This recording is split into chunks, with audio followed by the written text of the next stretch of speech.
ایک حدیث میں ہے کہ آپ صلی اللہ علیہ وسلم نے صحابہ کرام رضوان اللہ تعالی علیہم اجمعین سے فرمایا کہ میرا تمہارے اندر رہنا بھی باعث رحمت ہے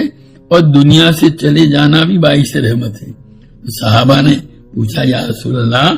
آپ کا ہمارے اندر موجود رہ کر باعث رحمت ہونا تو سمجھ میں آتا ہے، کیونکہ آپ کا وجود نہایت ہی بابرکت اور اللہ تعالیٰ کی رحمتوں کا مرکز ہے، لیکن یہ بات سمجھ میں نہیں آئی کہ دنیا سے تشریف لے جانے کے بعد آپ کس طرح ہمارے لیے باعث رحمت ہوں گے۔ اس پر آپ صلی اللہ علیہ وسلم نے ارشاد فرمایا کہ جب میں دنیا سے چلا جاؤں گا تو عالم برزخ میں تمہارے اعمال میرے سامنے پیش کیے جائیں گے اور میں تمہارے اعمال کا جائزہ لوں گا۔ اگر تم اچھے اعمال کرو گے تو میں تمہارے لیے اچھے اعمال کو دیکھ کر، تمہارے اچھے اعمال کو دیکھ کر خوش ہوں گا کہ شکر ہے میری امت میرے نقش قدم پر چل رہی ہے، اور جب میں یہ دیکھوں گا کہ تم میرے دین پر عمل نہیں کر رہے اور قسم قسم کے گناہوں کے اندر مبتلا ہو، تو میں وہاں سے تمہارے لیے اللہ تعالیٰ سے مغفرت کی دعا کروں گا، یا اللہ ان کو معاف فرما دیجئے اور ان سے درگزر کیجئے،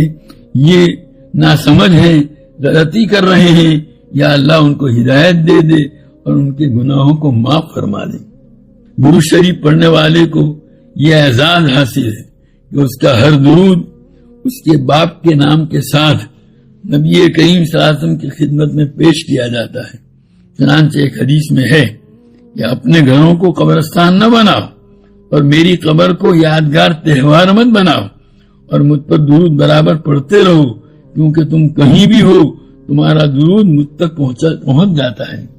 اور ایک دوسری روایت میں نبی کریم صلی اللہ تعالی علیہ وسلم کا ارشاد ہے، جو آدمی میری قبر کے پاس مجھ پر درود پڑھتا ہے تو میں اسے خود سن لیتا ہوں، اور جو دور سے درود و سلام پیش کرتا ہے تو مجھے اس کی اطلاع دے دی جاتی ہے۔ سرکار دو عالم صلی اللہ علیہ وسلم کی ذات اقدس سراپا معطر اور خوشبو میں بسی ہوئی تھی۔ آپ صلی اللہ علیہ وسلم کا پسینہ بھی بڑی بڑی خوشبوؤں سے بڑھ کر خوشبودار ہوا کرتا تھا۔